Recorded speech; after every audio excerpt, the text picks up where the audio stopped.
t'as donc une relation compliquée avec tes enfants? Non, j'ai pas de relation compliquée, juste ici, enfin, c'est avec le grand, mais il n'y a pas de relation compliquée, je n'ai pas de dialogue avec, c'est tout. Mais ouais, bah oui, effectivement, tu répètes, parce que voilà, moi j'étais marié, j'étais indépendant, et puis un jour je me suis disputé avec, voilà, pendant 4 jours, avec mon ex-femme, et jusqu'au jour où j'ai pété un plomb, et je lui ai dit maintenant, ouais, j'ai dit ferme ta gueule, parce que je vais te tuer. Et ben, le jour même, je l'ai quitté. Parce que mon fils était là et le petit était dans le parc et parce que je voulais pas faire vivre mes enfants ce que moi j'avais vécu. Pour en arriver à un point pareil, ben, il faut dire stop, c'est pas concevable. Voilà, après les choses ont fait que ben, ça s'est pas bien passé du tout. La séparation s'est mal passée. Ouais, c'était vraiment voilà, très très beaucoup de voilà, c'était très très ça s'est pas bien passé du tout. Voilà, et je vais pas rentrer dans les détails, mais voilà, c'est mais voilà, sauf que malheureusement, ben, ce que j'ai vécu, ça m'a pas permis. Enfin, voilà, comme en fait, j'ai découvert c'est quand j'ai quitté mon ex-femme que j'ai découvert mon TDA.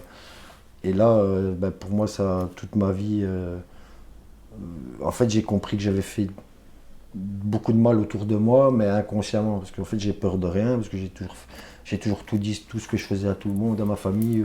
Ben voilà, j'ai joué avec ma vie. Quand j'étais jeune, enfin 500 fois j'aurais pu la perdre, mais après même dans ce que j'ai fait, mais après j'ai vraiment fait des trucs que pour n'importe qui, ouais, tu pourrais être traumatisé, mais pour moi ça me paraissait normal. Mais après c'était pas pour faire des conneries, c'était vraiment pour faire quelque chose de bien. Mais c'était quand même des choses assez risquées où j'ai risqué ma peau, quoi.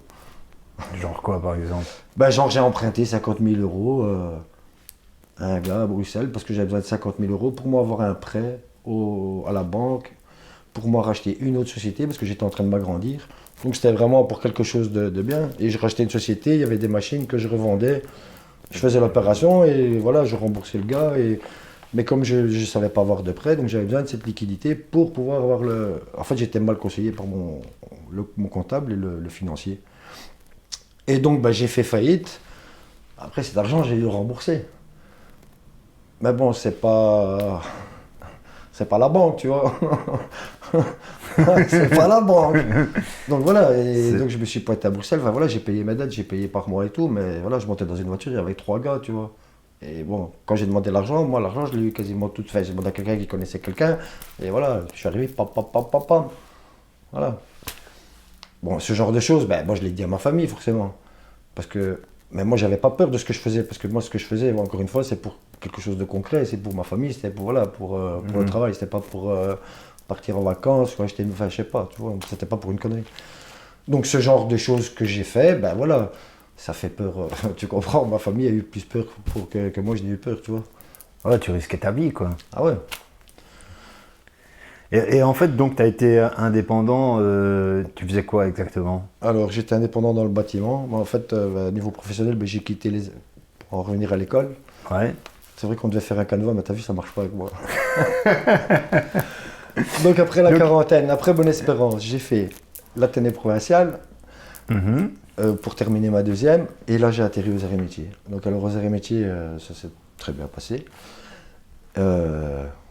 Juste une anecdote, c'est pour ça que j'ai arrêté l'école en sixième, parce que j'ai lancé une poubelle par la fenêtre du côté de la rue Paul Janson. Et par ordre de gendarmerie, à l'époque, ils ont vissé tous les châssis, tu vois, à cause de moi. Parce qu'on m'a dit, ouais, voilà, parce qu'on m'a dit, ah, t'oserais pas, voilà, c'était le truc qu'il fallait pas me dire. Voilà, t'es pas chier, c'est vraiment le truc qu'il faut pas me dire, c'est pas. Enfin voilà, et donc voilà, donc je suis sorti de là, j'ai livré des pizzas. Après j'ai travaillé à Nordic Centre. Puis j'ai vendu des bijoux, des casseroles, des matelas, des épargnes pension. Allez, Ouais, j'ai porte à porte? ouais, avec des contacts et tout. Mais tout ça en bossant. Et après, ben, j'ai passé mon brevet de cariste, j'ai commencé à bosser dans des usines, enfin, à faire des pauses la nuit. Donc voilà, j'ai vraiment. Et puis à un moment, ben, et puis après, je suis rentré dans le bâtiment comme manœuvre. Et j'ai fait, je sais pas, un an et demi. Puis bon. Et au final, ben, je me suis mis indépendant parce que ça faisait 10 ans que je bossais. Et puis je me dis, en fait, j'ai un diplôme de menuisier, parce que j'ai pas terminé ma sixième, mais j'avais mon diplôme de menuisier. Et je dis, ça fait 10 ans que j'ai un diplôme et je m'en sers pas. Et au final, ben, je me suis mis indépendant. J'ai commencé avec avec un petit indépendant aussi en sous-traitance.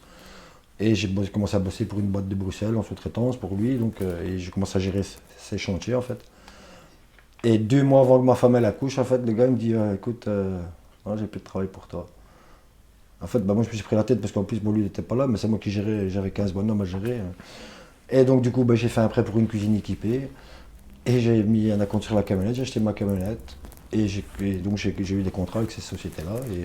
Et puis, j'ai commencé mon métier de menuisier, comme c'est mon ouvrier qui m'a appris à poser des châssis, des portes de garage. Parce que, bon, à l'école, je veux dire, tu apprends à fabriquer un châssis, mais voilà, les poser, bon, après, c'est pas trop compliqué, mais il faut. Ok. Et voilà, et puis j'ai fait des chantiers, j'ai fait des trucs de malade. J'ai fait l'école d'horticulture à Anderlecht, 5000 Ouais, mètres mais carrés. attends, on continue sur ton activité de menuiserie. Donc, fais gaffe avec le micro. Donc, tu gars, jusqu'à présent, ça allait, ta société Ah ouais, continue ouais, à ouais, tourner. ouais. Ok. Et puis, à quel moment tu fais faillite, en fait? En fait, j'ai fait faillite parce que donc, ma dernière année, bah, je fais 365 000 euros de chiffre d'affaires avec 2 ouvriers. Et en fait, j'étais en train de faire une société au Luxembourg. Donc, je voulais racheter la société anonyme là, pour importer des châssis, donc, enfin, pour être plus gros et voilà, avoir une plus grande image. Enfin, voilà, pour avoir, mais en même temps, j'étais en train de regarder pour me mettre au Luxembourg parce qu'au niveau des législations par rapport à la Belgique, voilà, c'est pour travailler, c'est. Pour payer moins d'impôts, quoi. Ah oui, bah oui. Voilà. Et donc? Et donc, en fin de compte, ben, je me suis investi dans la société que je devais racheter, mais seulement, ben, elle n'a pas su me payer. Et donc, en fait, j'ai fait un trou dans ma société, c'est ça qui m'a fait tomber en faillite. Tu vois, parce que j'ai laissé un peu de côté mon boulot à moi pour m'investir dans sa société, pour la relever, parce qu'il y a des problèmes à régler. Mais comme c'était une grosse boîte, c'était c'était une plus grosse boîte, ben, elle avait des plus gros chantiers en cours. Et en plus, j'avais signé la commune de. C'était Trasny, je ne sais plus combien de châssis, enfin, tu vois, un truc de. Je sais plus à l'époque, 70, 80 000 euros. Enfin voilà, c'était vraiment. J'étais bien parti, comme après, voilà. Le truc, en fait, de la société, je devais pas en fait, je devais la racheter 300 000 euros. Et en fin de compte, elle aurait dû me la donner, tu vois. Mais ça, c'est le comptable et le financier qui m'ont. T'as été mal conseillé. Voilà. En fait, tu t'es lancé dans un truc trop gros, quoi. Ok. Et ça s'est arrivé quand? En 2007. Et bon, là, ben, en fait, donc. Ben, Tu avais quel âge? J'avais. En 2007, ça fait 14 ans. 30, 32. 32. 33, ouais, ouais. J'ai quitté mon ex-femme à 33 ans. Donc la faillite, c'est en même temps que le Ouais, divorce. bah ouais, c'est ce qui. On en est arrivé là, parce que voilà. Parce qu'après, ça n'a pas été. Ouais, je travaillais 20 heures par jour, j'étais jamais là. Ah, ok. Et voilà. Et puis là, ben, quand il t'arrive ça, ben, tu fais une petite rétrospective. Parce que non seulement il y a ça, mais alors il y a la prise de conscience où tu te dis en fait, je viens de travailler 20 ans et tu te rends compte que tu dis est-ce que c'est bien nécessaire, enfin, est-ce que c'est vraiment comme ça que tu veux vivre, enfin, tu vois, enfin, sacrifier ta vie pour travailler, faire travailler d'autres personnes, enfin voilà, parce que j'ai toujours cru au système. À ce moment-là, je croyais au système, vraiment, je suis quelqu'un de courageux, de travailleur, acheter une maison, enfin voilà, vraiment. Et puis là, non, il y a eu un bug. Ouais. En fait, tu t'es investi pendant 20 ans et tu t'es retrouvé à zéro, quoi. C'est pas le fait de m'être investi, le fait c'est qu'en moi, il y avait déjà trop de choses qui ne me plaisaient pas avec le système dans lequel on vit et on fonctionne. Mais je me suis plié tant bien que mal. Mais vu comment je me gérais mes émotions à ce moment-là, et faire un truc qui m'aliénait complètement, ça c'est vraiment pour aller, voilà, pour faire un génocide après, ou je sais pas, enfin. Non mais c'est vrai, Voilà, mais après, cette hyperactivité m'a permis de faire des trucs. Oui, je suis débarqué sur des chantiers, voilà, j'avais jamais fait ça, tu vois, je suis arrivé, allez, j'ai commandé des machines que j'ai fait livrer directement sur. Enfin voilà, j'ai appris sur le tas. Voilà. Je sais pas tout faire, mais si j'ai pas essayé, tu vois. D'accord. Et donc, au final, donc, tu fais faillite, tu divorces, et c'est à ce moment-là que tu fais un travail sur toi. Ouais, bah ouais. Enfin, d'abord, c'était beaucoup de souffrance, de colère. Enfin, après, j'ai commencé tout doucement à lire et tout ça. Ça a commencé à s'apaiser, mais Je suis resté en colère très très longtemps. Trop longtemps. Et là, donc t'avais pas la garde de tes enfants, quoi, Non, non, non, j'imagine. non, je les ai pas vus. Voilà, au début, ça a vraiment été compliqué. Voilà, moi, j'ai toujours voulu les voir, mais bon, c'est pas passé. Voilà, ça s'est pas passé. Voilà, je vais pas la... Je devais blâmer personne, je vais dire, mais voilà, ça s'est pas bien passé du tout.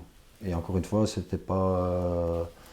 Moi, j'ai pas voulu les abandonner, je voulais les voir. Après, voilà, le seul moyen que je pense qu'elle a eu de. Ben voilà, en même temps, c'est humain. Hein. Donc Ouais. tu pouvais pas voir tes enfants du tout? Quand c'est le arrangeait, et voilà, mais au début, ça a vraiment été la guerre. C'était sévère, tu vois, c'était vraiment. Et comme j'ai quitté le tribunal en claquant la porte, il n'y avait pas de jugement. Donc, ça m'a porté beaucoup préjudice toutes ces années. Encore une fois, c'est ton impulsivité Voilà. qui a fait que... Qui a fait qu'il n'y a pas de jugement. Donc, s'il n'y a pas de jugement, ben, si elle n'a pas envie de me donner les enfants, elle ne me les donne pas. Voilà. Ouais, S'il y a un jugement, tu peux faire quelque chose. S'il n'y a pas de jugement, tu peux rien faire. ok. Voilà. Et aujourd'hui, tu as l'impression que tes enfants t'en veulent ou quoi? Bah oui, oui, enfin, le grand, non, voilà, je pense qu'il est fâché contre moi. Enfin, c'est normal parce que je comprends très bien ce qu'il vit et parce que j'ai vécu la même chose. Enfin, différemment, mais voilà, je l'ai vécu et je l'ai revécu avec eux parce qu'en plus, ça c'est une chose aussi qui m'a fait. Tu vois, quand tu prends conscience qu'en fait, ce que tu ne voulais pas, ça s'est quand même arrivé, et tu retournes dans une deuxième phase de. Tu vois, tu te remets en colère parce que tu dois. Ça prend du temps pour accepter encore une fois.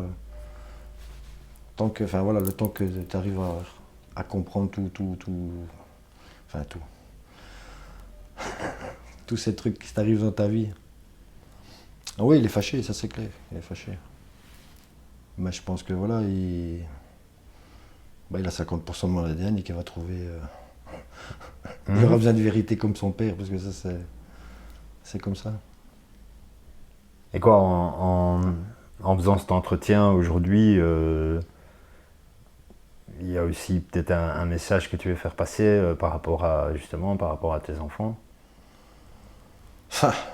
Bah, de toute façon, je pense que voilà, le petit, je le vois qu'une fois par mois. Bah, le message que. C'est pas un message que je. Je pense que voilà, non, enfin, je pense qu'ils le savent de toute façon, mais tout ce que j'ai, tout ce que j'ai dû faire dans ma vie pour arriver à être qui je suis aujourd'hui, enfin, à me comprendre, à me trouver, ben, ça a été nécessaire, vraiment. Et après, je sais que pour eux, ça a été vraiment, ben voilà, on s'est pas vu et vu tous les conflits que j'ai aussi avec certaines personnes de ma famille eh ben, ils ne voyaient plus leurs cousins, ils ne voyaient plus leurs neveux. L'année passée, j'ai été trouver mon fils, il m'a dit j'ai l'impression de ne pas avoir de famille. Et ça, enfin, moi, ça me blesse profondément parce que on est, je sais pas, les cousins et cousines, ils sont je sais pas combien, ils sont plus de 20. Et au final, il n'y a personne qui se voit. Voilà, tout ça parce que moi, dans ma famille, j'ai fait des choses qu'ils n'ont pas plu. Voilà, et après, on est jugé. Enfin, après, j'en veux à personne. Hein, j'ai pardonné depuis un moment déjà. Mais je pense que si, enfin, ce que je peux te dire, enfin, je suis perdu là. Je sais pas ce que je ferais. Ouais.